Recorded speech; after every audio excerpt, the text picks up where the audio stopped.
Let's see. Hello, everyone, and welcome back to the Man United Agenda. And it's Sunday, and it is a surprise, to be honest with you. And the reason is Messi has finally lifted the World Cup, plus his 7 Ballon d'Or as well. Is he the GOAT? Let's find out.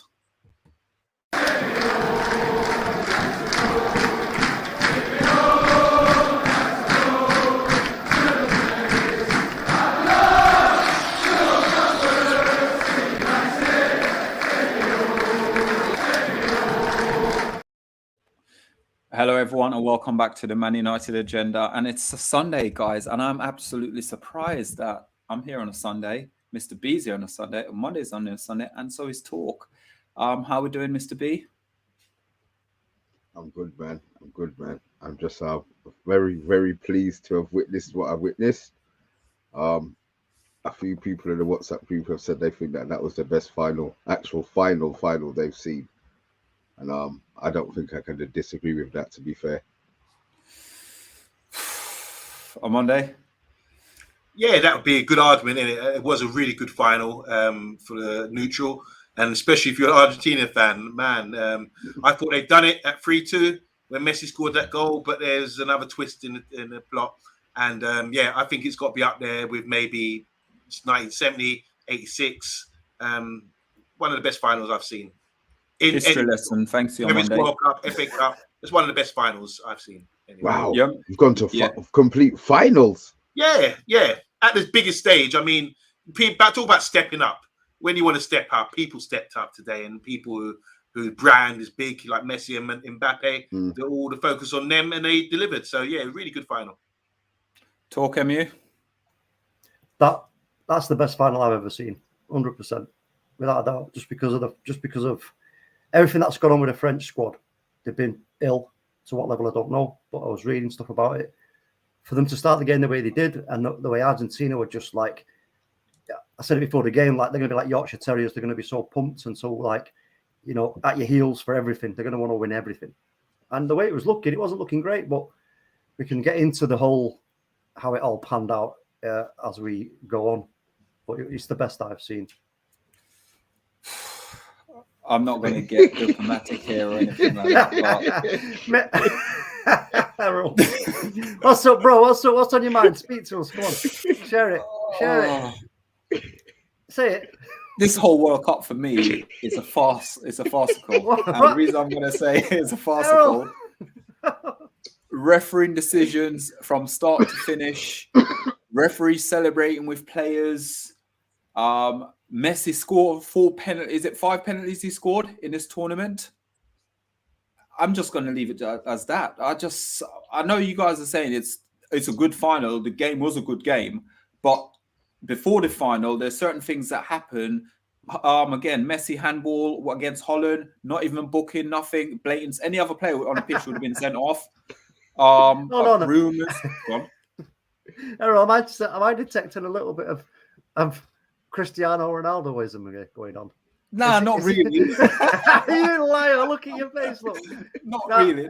Go on, explain further. Go on, carry on. No.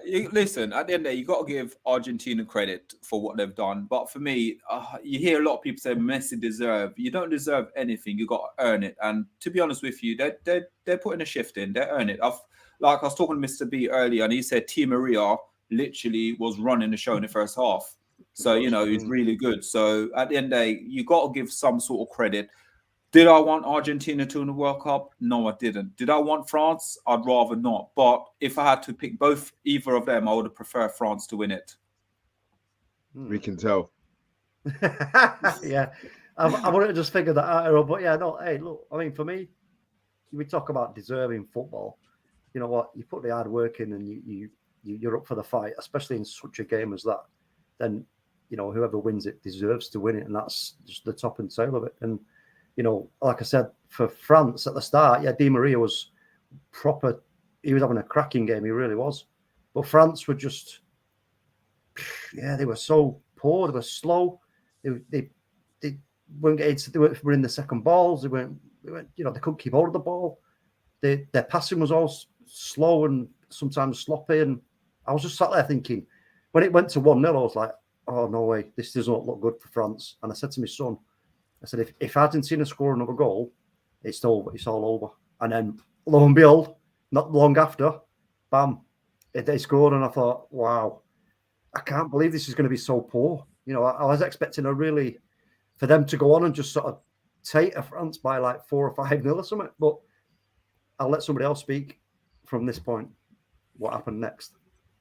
I'm on there. Let's go, Mr. B, because Mr. B, you lost your voice. So come on, talk to me, Mr. B. Yeah, I did. I'll be honest. I didn't have a preference to who won.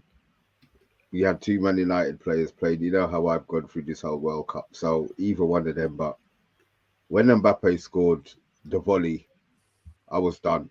I just said, yeah, I want Mbappé to win. And then when the game went on, and when you see like the joy on Messi's face when he walked over to the trophy and kissed the trophy, I held up my hand and I said, all right, you know what?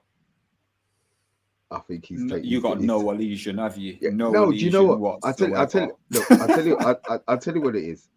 I thought Ronaldo was the greatest. I did. I say did now, so you know where this is going. But after the fact that he divorced us in the way that he did, I'm still kind of upset with him. That's still going to burn me. And then to see how when Messi inspired his team, because those players aren't on France's level, to be fair. My opinion, man for man, I think France have got a better team. But the way that they gave everything to win that game for their country, yes, but you could see that they had that other incentive. So I thought, okay, yeah, that's teamwork. That's real teamwork. Pat. Or should you say, I'm going to go on to Omundi, or should you say the team did all the work and Messi strolled through the game on Monday? No. Errol, how can you say so? Yeah, that's exactly what happened throughout the whole tournament. I think at least someone's watching the same game as me, the same tournament as me. This is what happened throughout the whole tournament. And I think you got to find a way to win as a team. And if it means doing all the running for Messi and then leaving him with good enough energy when he does get the ball to do his thing, then it works. As it's proven, he's going to win the World Cup. And he scored 2 goals in the final, which is fantastic, you know. And I was critical. I'm also critical of Mbappé. He's that talented that he doesn't feel he has to track back and help his left back out. And that's why his left back was getting ripped against England and was having so much trouble throughout the whole tournament and really had to stand up because he wasn't getting the support, which you would expect from a team game. Certain managers wouldn't allow that. But when you're as talented as Mbappé, you're talented as Messi, you can get away with it for the sake of the team, for winning a tournament. So it worked in hindsight. It worked for them. He was able to stroll around the pitch, do what he wants, and save his energy. There was a lot.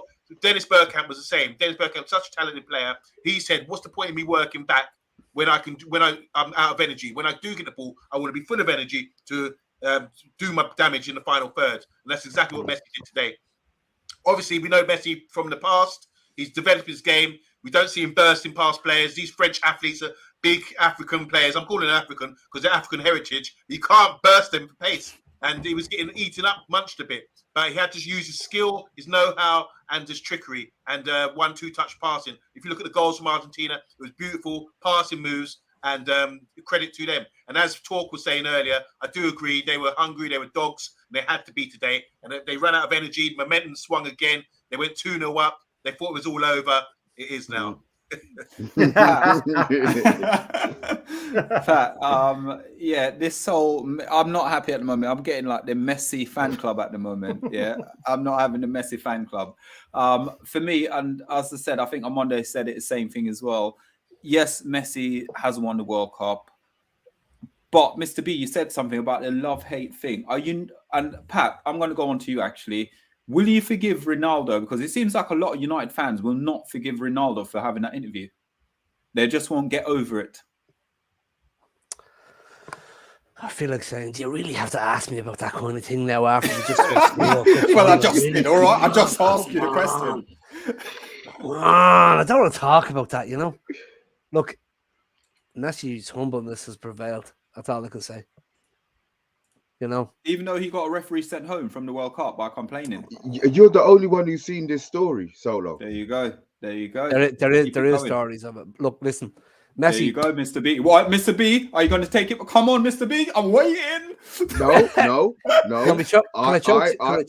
Go on. You know, I can't see or hear anything. My WhatsApp's not working, Pat. So I can't receive anything from you, bro.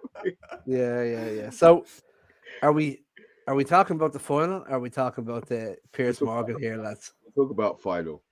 Listen, there was one man for the last couple of games from Argentina who always goes. There's one position that always goes unrecognized in every game, and that's the goalkeeper. Martinez is not getting the recognition he deserves. He was aggressive in goal. He was throwing himself about the place. Even when it came to the penalties, I think it was Tuchemani's penalty. He kicked the ball away and took a yellow card. He was playing the psychological role for the whole lot of the tournament. The fella was a beast in goal. Go back and watch the last 6 games for Argentina, and you'll realize what I'm talking about. The goalkeeper was an absolute beast, and he was one of the driving forces for Argentina. Messi, he's an absolute legend. He might have lost his legs, he might have lost the pace, but he hasn't lost that touch. He hasn't lost that eye for goal. And maybe that's the difference between himself and Cristiano Ronaldo. Cristiano Ronaldo, going back and watch, was a beast. Do you remember when he used to take his shirt off for Real Madrid and he had more muscles under his arms than he had on top of his arms? He was just huge everywhere, but he could score from anywhere, and he just doesn't have that at the moment for Portugal. That's the difference, you know. But look, I started off the game today. I wanted France to win because they dropped Martinez, just because of me pure love for Martinez. I'm not going to be honest. I'm going to be honest. I'm being honest. I'm being honest. And then as Argentina wiped the floor with them, and then France came back like a steam train, I was like, all right, okay, France could do this. And then France just took the foot off the gas, and they let Argentina back into it. And then no, I have to be honest. I have to be honest with myself. I'm looking at Argentina going, no, man, you deserve this. And I want to see 2 Martinez's and 2 Fernandez's at Manchester United next year. One being Enzo and one being the goalkeeper. Errol, I got a present for you, bro. Yeah. Do you want to see your present, Errol? No, go on, tell me. It's going to be the picture of Messi holding the World Cup. Go on, dish it out. Go on, I can take it. Man, you're nearly there, but it's not quite. There you go. Yeah. I can't stand that picture. Yeah, I don't like that picture at all. Listen, it's for me. That is. I want Pele. Where's Pele? I'm on there. You need to give for some history lesson with me. I need to know about Pele, a bit about him. He looks like he's grooming. He looks like he's grooming a go.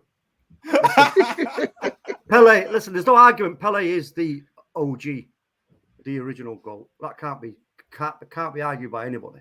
That's just a fact of the history of football. So, but in this modern era now, over Ronaldo and Messi is clearly. But can I say, talk? Is that something to do? Go on. Is it something to do with the Piers Morgan interview? That's all I'm going to say to Man United fans. Anyone who's saying Ronaldo ain't a GOAT and Ronaldo this, Ronaldo that. All I want to say is, who owns that hand on Messi's hand on the go? It's like the elephant man. All right, that's not Messi's hand. It's like the arse. It's like the arse of a tree trunk. It is. Do you know what? It's funny to say that, because when I was doing it just then, I noticed it. I thought that don't look right. But I thought, you know what, I'm going to roll with it. But no, listen. All right, let's do a vote. Let's do a quick vote. Mr. B, Messi or Ronaldo? In the group, in the chat, Messi or Ronaldo. Everyone's going to do it in the chat. Messi or Ronaldo. Right. We know what it's going to be. 1 for Messi, 2 for Ronaldo. What I will say is this. Don't backtrack now, Mr. B. No, it's not. It's not a backtrack. As I said, I'm still vexed with Ronaldo in it, but in time, I know it will be Ronaldo again. So I'm not going to say it's Messi. I'm just going to say, for the time being, while I'm upset with him, it's not Ronaldo. I'm on talk. Messi. It's got to be. Okay, I'll remember, guys. He said Messi. I remember this conversation. Yeah, I'm recording it. On Monday. Yeah, I've always said Messi's a much better player than Ronaldo. Always said that. And it's not saying it now. You can quote me from time ago. Yeah, Messi's a more talented player. He's got more to his game. He's got a better record, more assists, more better. But he's obviously played a better team. He's got more Ballon d'Ors, more Champions League. Well, he's got a lot of Champions Leagues as well. Now he's won the World Cup, carrying his team there. He's always been a better player, but now he's got the accolades to go with it as well to prove that he is that much better. Ronaldo's a good finisher. He's done really well, works really hard, but talent-wise, Messi's one of the best we've ever seen. And can I just say one thing as well? I don't like the Baphomet thing, that picture with the goat. It's about worship, Baphomet worship. So I'm not down with that kind of thing, man. So Messi, It's about what? Baphomet. That goat. That's anyway. It's symbolic. It means something else. So I don't worship. I don't idolize anyone. That's gone Messi straight over my head. Okay. Baphomet. You don't drink goat's milk then, no, Omundi, no? I'm a Capricorn, and I don't believe in stars. I don't. What I do want to do is we just received $27.99 Canadian dollars. Melina, big up from Miss Melina. And you talk about miracles of this game coming back, but someone who's the greatest comeback this year is Miss Melina, who came back 100%. from close to death. I have to say it was that bad. Everyone was worried about you, Melina, and we're so glad you've made it. She said, Merry Christmas, Happy Holidays to everyone, my friends and brothers on the Man United agenda. Keep up the great work. Blessing to you and your family. Have a lovely Christmas next week. Love to all. And a big heart. And right back at you. Straight back at you. Big up. So, what will we say now? So, Pat. You have to ask. Go on, Pat. Be honest, though. Be honest. El Phenomenon's better than Messi, yeah? What? R9. You never asked. No. Who cut him off? How dare you? Is he gone? You never asked me whether it was Cristiano or not. So I said El Phenomenon's better than the two of them. That's it. Okay. Lionel Messi's a better footballer than Cristiano Ronaldo. Yeah. You lot have vanished from this channel, seriously, man. I said he's a better footballer. You can take whatever you want from that. He's not. I'm going to sit there and I'm going to say, for me, Ronaldo gave me some great memories, great years, and Messi never played for Manchester United. Messi never won Champions League with Man United. Messi never won Premier League with Manchester United. Messi, Ronaldo, Ballon d'Or for Man United as well. Messi never got one for me at Man United. So I'm going to sit there as a Man United fan. I'm very biased and I'll give it to Ronaldo. And that's because Ronaldo has given me great memories at the club. Yeah, but Messi didn't turn on his teammates or his manager either, though. But again, I'm waiting for the punchline. I'm still waiting for the punchline. What did he say negative about what the manager? He said, the manager doesn't respect me. I don't respect the manager. Simple. Hold on. So you accept? Oh, listen, this is a whole nother conversation. We're spoiling. Yeah, we're Where's talking that about rabbit hole? Where's that rabbit hole? Listen, we just watched one of the best World Cup finals of all time. Thank you. We're talking about Ronaldo, Cristiano Ronaldo. Thank you. We got to talk about him afterwards. He's going to Arsenal apparently. No, we'll move on to that. Look, I know we're the Man United agenda, but we all love football, and that was a great display of football at the highest stage. And I just want to say, Varane as well broke down. This just doesn't look good for Man United. Yeah. I thought he was. And he broke do you down. think he was tired? Do you think he was just physically? No, I think he's got hamstring issues and the fella muscle can't issues. complete a World Cup. If he can't complete a World Cup, how is he going to complete the Q1 of next season for us? We're in trouble, lads. We need somebody fitter and better than him. Are you serious? I didn't. 1 second as well. Charles 007, he won the World Cup fantasy football as well. So I'll be donating some money to him tomorrow. And big up to Andy Herbert. He's dropped £2 in. He said £380 he's won. He bet £20 on 18-1 with Ronaldo, Argentina, to win the World Cup.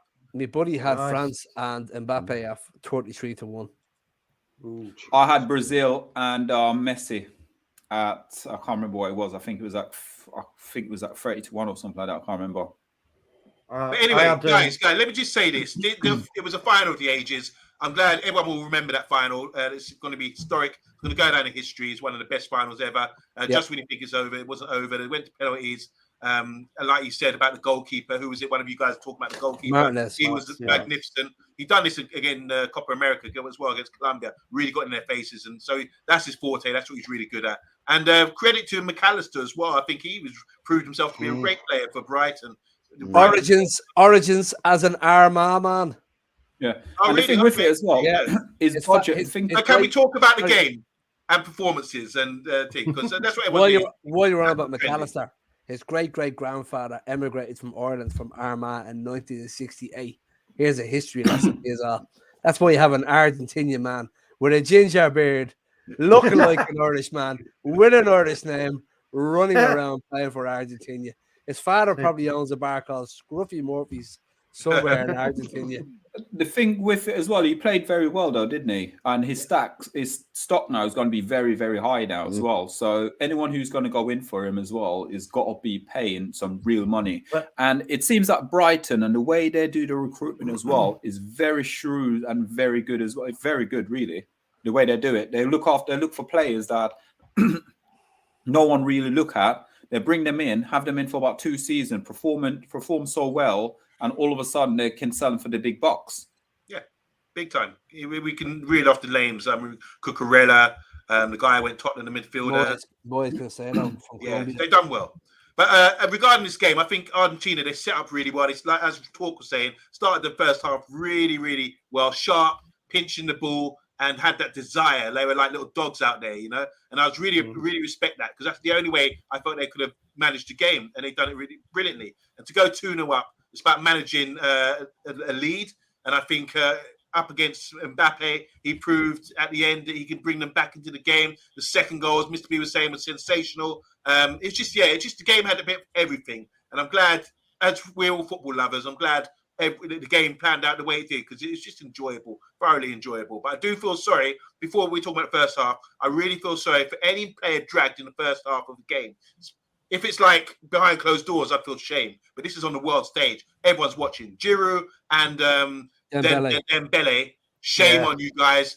I don't know how you feel right now. You not only lost the World Cup, but it's embarrassing. That's the worst thing that can happen, that a manager would drag you. It happened to me once. I came on for 15 minutes, and I came on in the game in the second half, and the guy dragged me off after about 10 minutes because I wasn't doing the work. I wasn't able to do the work, and I was so breaking in half with your hands. I want to fight the manager. So it's the most. I really feel sorry for them guys. Giroud is probably his last game, and he probably wanted to be like, you would have picked him to score a goal or be a key player today. And Dembele, up and down, such talent, but up and down, he just didn't do it. And he got nutmegged a couple of times by Di Maria. So yeah, feel sorry for them guys, but you need to step up. He gave the penalty away as well. As soon as I seen him get done, and then going back at him, I was like, whoa, and then bam, you know. So yeah, I mean, them coming off, it would have been a huge blow to them. But again, you have to. We were talking about the players, and we've got to look at the managers. I mean, you know, Deschamps was in shock. No two ways about that. He was in complete shock. So for him to make the changes, I think that's the earliest the changes have been made in a World Cup final. Yeah. So, you know, for him to sort of go into panic mode like that so early on, it showed just how bad maybe. Because again, look, we got to ask the question here: was this a tactical thing that he got wrong, Deschamps, or was it a fact that they were not on it at the start because of the illness that they've been at the camp? They jaded, lethargic, you know, weak. I don't know. There's so many factors at play. And again, like you say, one day pointing out how Argentina played. And I agree with what you said there, that they had to be that way inclined in terms of attacking the game like that, because you give France the time and space on the ball, they will hurt you royally. Yeah, so, but Talks, do you not think that France were kicking? Do you not think that France and Argentina were kicking lumps out of each other on the 40th minute? And Deschamps was standing back saying, "I have to change this up." They were kicking lumps out of each other, lumps.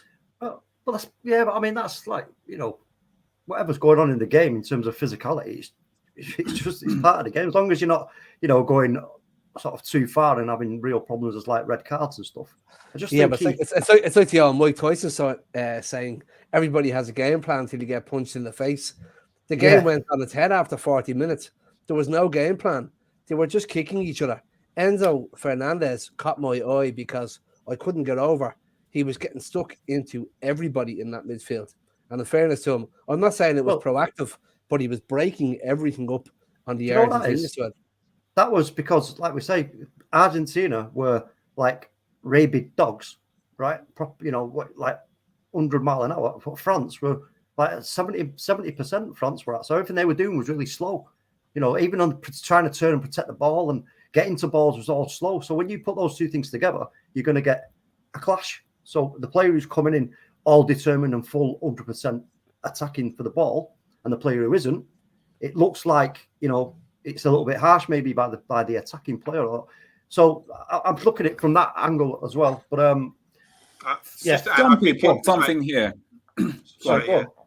I was going to say, Stumpy put a great comment here, and I was talking to a couple of people today at my workplace, and I was saying, France 98, Brazil versus France in the final. All of a sudden, a couple of days prior to that final, a few players got sick, didn't they? They were taken ill or something happened. In this final, same thing happened.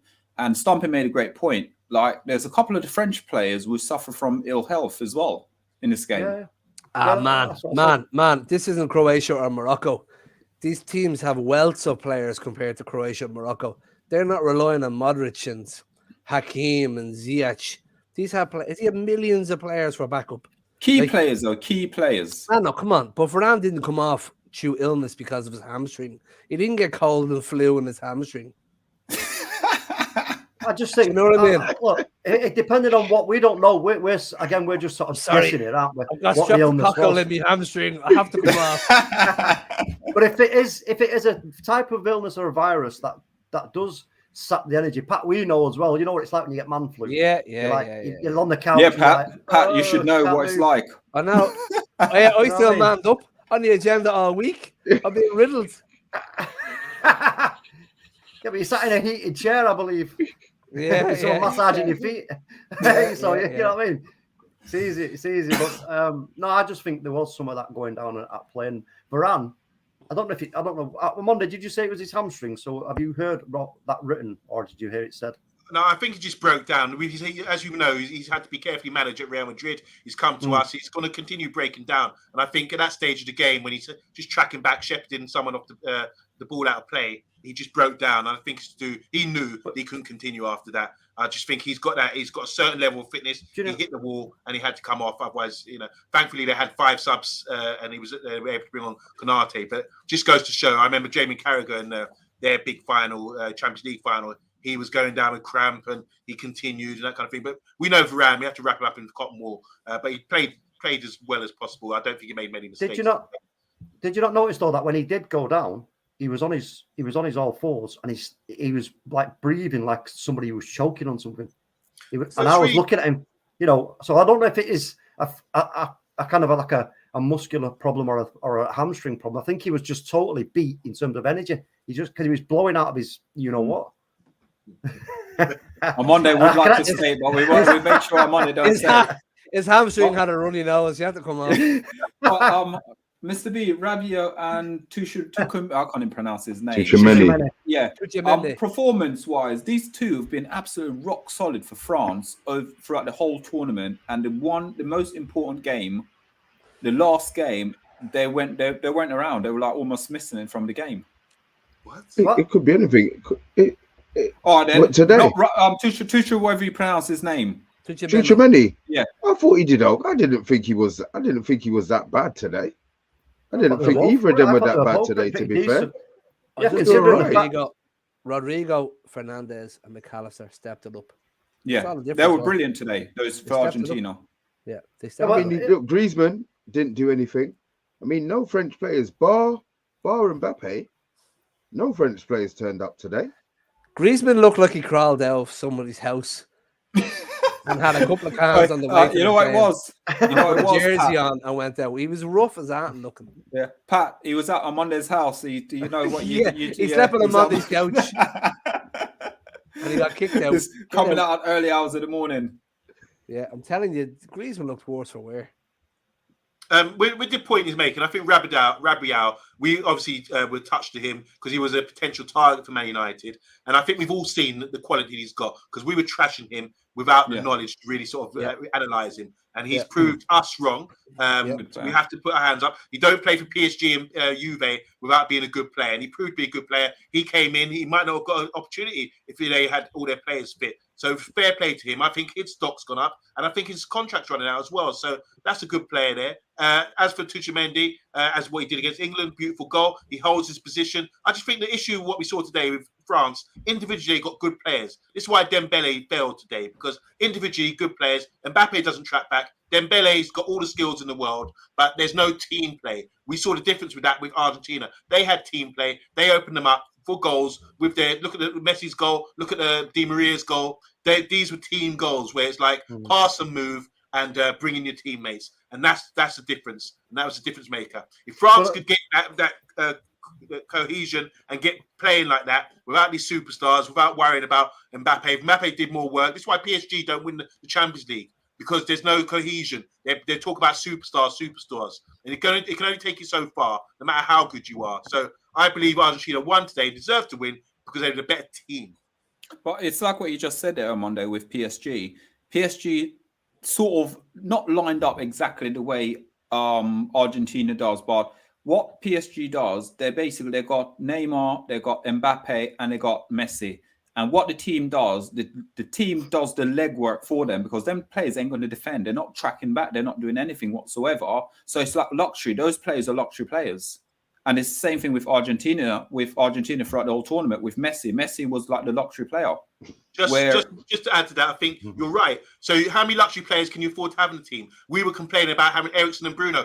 I heard people say you can't play two of them in the same team. But luckily, they both do the work. So with PSG, they've got three players in Neymar, Mbappe, and Messi, who apparently under Pochettino, this is why they didn't win last year. I've seen a real breakdown by this, because they're saying the rest of the players had to do the donkey work, and those three just standing up front and not tracking back, and this is why they didn't win anything. But with Argentina, they had one luxury player, which is Messi, and the rest of the team, you can see the reaction at the end of it, how much it meant to them. They put the work in, because they sacrificed, because they're saying, well, he's the best player in the world. Let's just do the work for him and see how far we get. And they were successful. But with Mbappe and with Dembele trying to take people on, running into trouble and all that thing, damn right, Deschamps made a big call by dragging him off. Yeah. Right, guys. I think, they pointed it out in the chat. I think Messi was, finding Messi helping out at times, but it's quite clear that Messi he's the best they've got in their team in terms of what he can create and what he can do on the ball. So you don't want him continually being back, because to hurt France, as is proved today, you have to do things quickly. So you don't want to have that.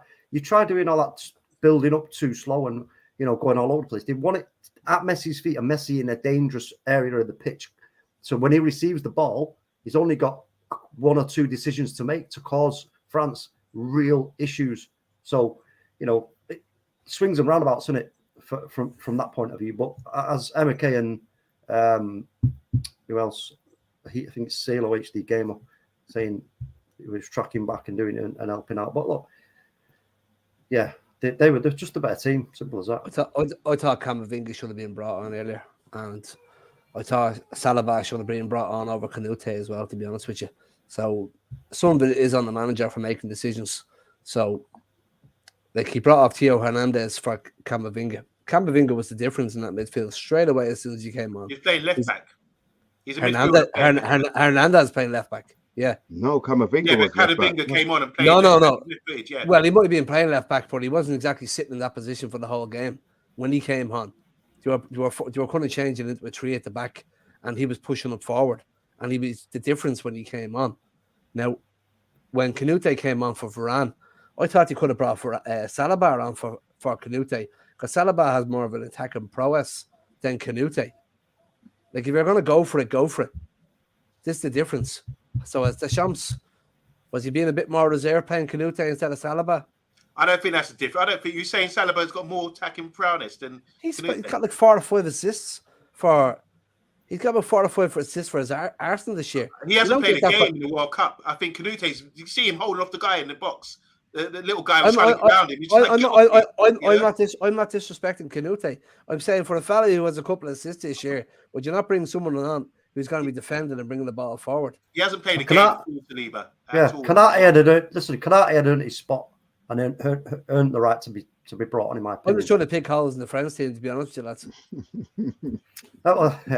Can I say happy birthday to UK Strain? Big up, happy birthday to tomorrow, man. Yo, big up, happy birthday. On Monday, halfway to 68. Yeah. Quick one on Monday. 33 minutes has been gone, and we haven't even read a comment out yet, man. Jesus, we're falling behind today. Would you mind? Sorry. Yeah, so Big G saying nice little win at the bookies for him. We'll say hi to Matthew Bassett as well. He said, we got this World Cup winning defence now. That's right, as in Varane. As we know, Kalula and Miss Malia in the house. 2 wonderful ladies. Respect to you guys. We respect Ronaldo for what he's done, says UK Strange, but we hate him for what he did. We wish him well in all the future. We might regret leaving United because now he's clubless. Ola Kunle is here as well, and Andy Herbert, who's won some money. Obviously, we've got this lovely message from Miss Melina as well. Messi, comment on Messi. Messi's always been better than Ronaldo, says Big G. Messi can do the unexpected. Ronaldo just does what a normal footballer does, but at a top level. Here we go. A lot of Merry Christmas. Hi, Emma, as well. How are you doing, Emma? Emma saying both Manchester clubs, Tottenham, Aston Villa, Brighton, are bringing home a World Cup winner, and Arsenal got none. So there's Saliba. Didn't get nothing. Stumpy Candle Clap Top is saying Brighton will sell Danny Welbeck for big money this season, as we were talking about earlier. Couple more here before we shut down. Emma's saying if they're not performing, they have to go. They're literally playing in the World Cup final. It takes some balls for the manager to do that. Talking about the refereeing here by Big G, he's saying the refereeing was excellent for a change. Round of applause for a ref who was also a former player as well, which I think they were discussing whether that makes a difference, that being a former player.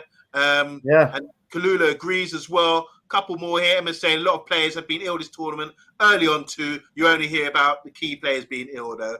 And overall, Kalula saying here, I feel for Mbappé. He kept going. It's remarkable to see such a strong mentality at his age. It's missing from some of our players.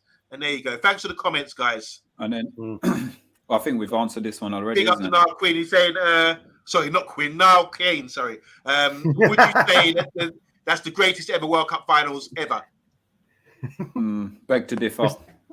No, it was. Can I just say on that tip, Mr. B, you're muted, Mr. B. What Mr. B's got to say as well. But I just think it's an exciting World Cup. But when regards to quality, if you were to build a top 11 players from this tournament, I think the quality is lacking. In previous World, 1990 was quality players, and 86 a lot of quality players, 1970 quality players, 1974 quality players. I don't see so many world-class players in this tournament. The only two were scoring goals today. Apart from that, how many world-class players are there in this tournament today? Lewandowski was quiet. Harry Kane wasn't clutch. But you say he's not world-class, though. You've been saying he's not world-class.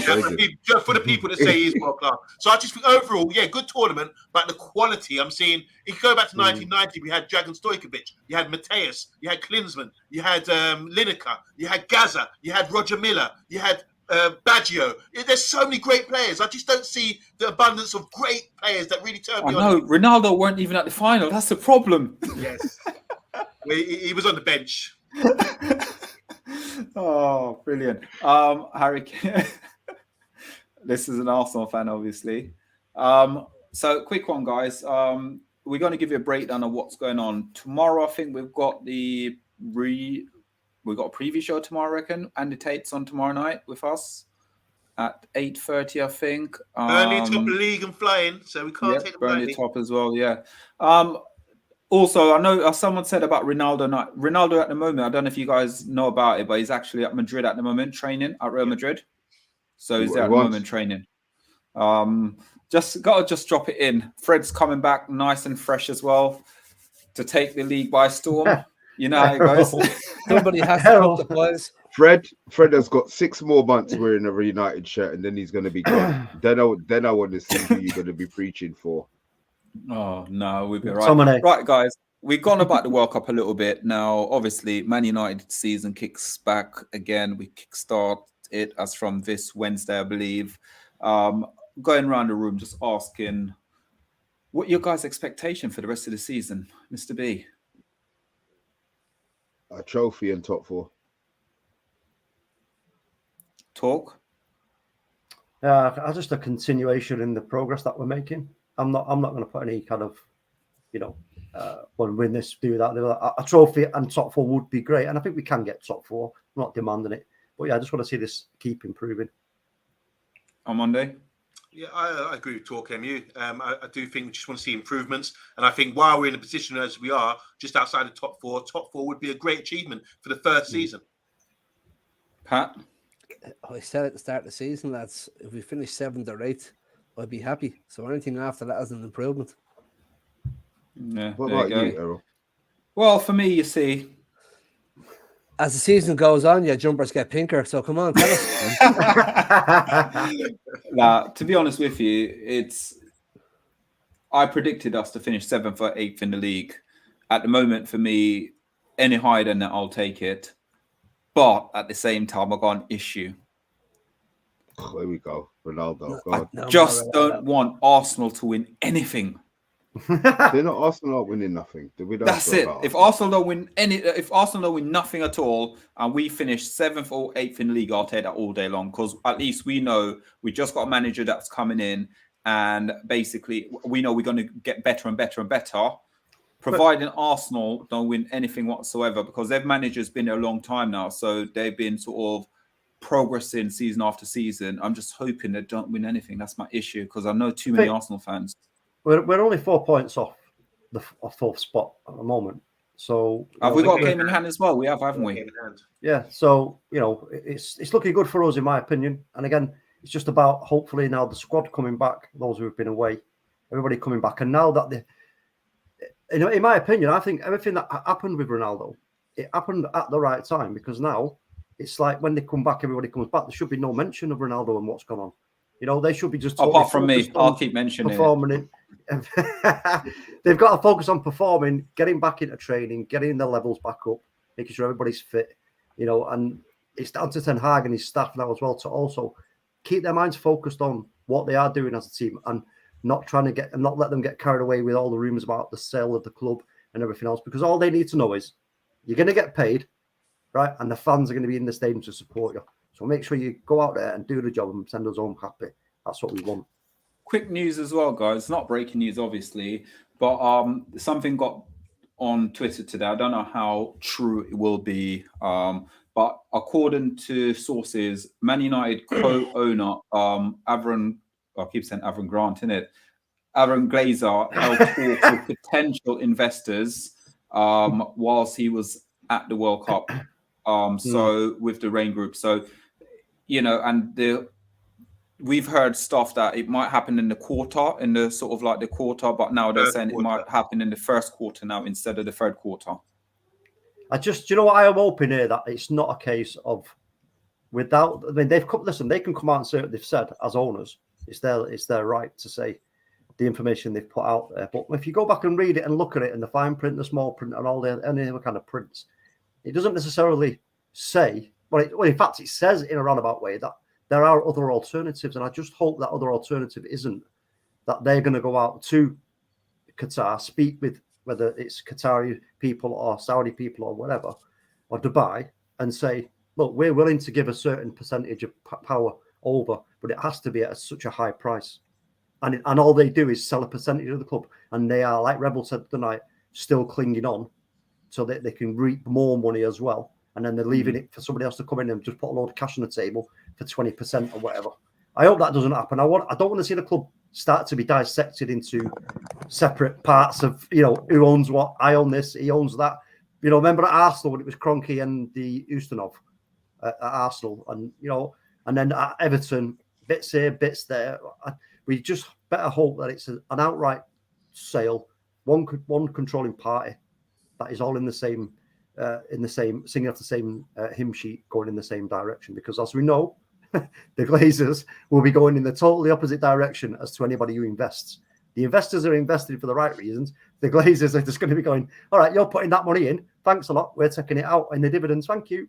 And it'll just be problems. Yeah. No, 100% with you. I don't know what your guys' thoughts are with it. I don't really care who takes over Manchester United. My morals and everything gone. I'm going to say, let's go out and buy Mbappé for 100 or 200 million. I don't care anymore. Let's get him in. feels like at the moment we're under a bit of a tender process between everybody in the world who has a lot of money, according to the tweets and so forth that we've seen at the moment. So if it is true, everybody in Qatar who has spent their money on the World Cup, they've made money and they're going to want to continue to make money. So they're not going to give up on the World Cup. That's not going to be the end of it. We made our money. They're going to have got a bit of interest in it now. So hopefully, I'm telling you, lads, the Glazers are not stupid people. They've seen the World Cup. They've seen the money that was spent. They're seeing the money that was earned from people, from these foreign investors. And they're going to be saying to themselves, okay, let's put Manchester United up for sale. At the same time, these people are making money on the World Cup. And on the back of this World Cup ending, they're going to want to continue that. What's the best way forward? Let them take over a club that has the best outgoing for money that you can imagine, except for the club's in a mess at the moment.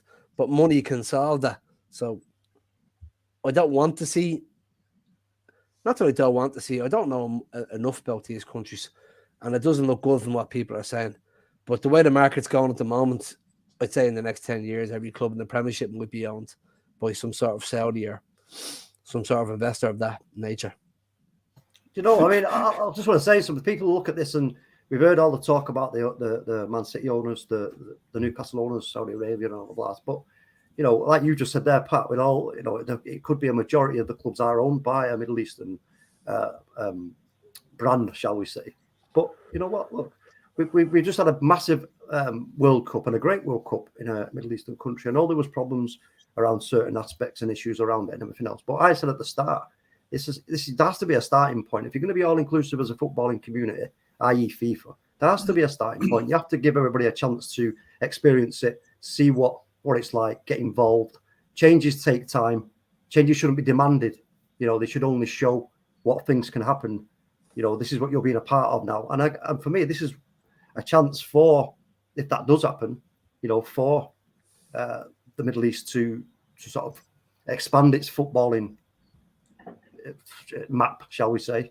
And then, you know what, we just don't know what happens from there. You know, we don't know how it affects social aspects and everything else. So there's loads of political and other things going on around all this football at the moment. And for me, it can only be a good thing.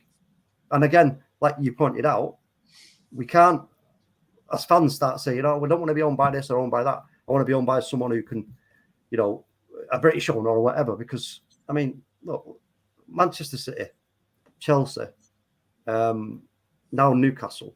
Whether Newcastle stay under their current ownership or not is another question, because I've heard rumours that things could change there quite quickly. But I don't know. I need to look into that further. But, you know, if you want to keep up with the pack, then you've got to have books. Simple. Right. So, yeah. So we heard from Talk. Mr. B, any final words for you on Monday? So I'm just glad the Prem's back. I'm going to sit here with my ignorance, and I'll say it again. Beautiful World Cup. Great tournament. But yeah, I'm glad that our bread and butter's back. It's football's back, man. On Monday, I'm so pleased football's back. Yeah, football's coming home. We'll be back on again. I'm glad we're going to get busy again, because it's been a bit of a lapse, really, especially after the group games. We're waiting there's games sort of every couple of days now. But I'm glad the Premiership is back, and it's going to be really exciting, especially over this next coming weeks or so. Seeing real football, real fast-paced football, real aggression. We're going to be get behind our club, Man United. We're going to get behind the Man United agenda as well, because we'll be full on with our full team back on. And hopefully there's no injuries, guys. You all in good health, I hope. I'm not going to pull a hammy, I promise. Okay, well, you can get some deep heat from Mr. B. And winter green on Monday, winter green, bro. yeah, I'm glad we're back. The boys are back. Man United agenda are back, and all of our team. Big up to all the Man United agenda boys and girls out there. Let's go and deliver for the rest of the season. Hopefully, we'll be successful. Brilliant. Can we go through some of these final comments, please, on Monday, if that's okay? Oh, God. We've got a few. Not going to have to do it. So Big G saying, big up the Sheikhs and Princes of the Middle East. Come and save us from the American Trinity. Sorry. Tranny, sorry. No, tyranny. Tyranny, sorry. Said tranny. Sorry. Allegedly. On the brain. Allegedly, folks. Yeah. Bart saying Elon Musk owns United, asking for to design a Jarvis like how Ericsson. Khalil saying Rashford did hug Mbappé at England-France match. You never know, Solo. Talking about Mbappé coming to Manchester United. I'm not going to say it, but Rio Ferdinand, something happened and did a quote about it and asked a question about, he did an interview from Mbappé, and someone turned around and said, so Rio, is Mbappé come to United? And he said, watch his face. Don't know what, I'm just saying what Rio Ferdinand said. So, okay, listen. Bart saying here, Elon Musk owns United, then expect Jones and Maguire to be sent to Mars by SpaceX. Funny comment here, guys. Really good, really funny. Love that. And we did read the article from Laurie Whittle on the Athletic about Man United's £1 billion debt, which has been doubled since they've come. I want to say hi to Brush as well and Bart. They've joined us halfway through the show. And big up, we'll be back tomorrow, I'm sure. Hope you guys can join us. Well, guys, from us tonight, it was a World Cup. Don't know whether or not it was a reaction or a Ronaldo love fest. I don't know what it was, but Messi the anyway, by me, unfortunately, I was the one who's got Ronaldo on the mind at the moment. So, but guys, listen, from us on the Mania Agenda, Solo, Mr. B, TalkMU, Pat Lawless, and Omundi Juma, we will be back soon. So make sure you set your notification bell, give us a like, share, and subscribe, and we'll see you tomorrow. Thank you. Good night. Bye-bye.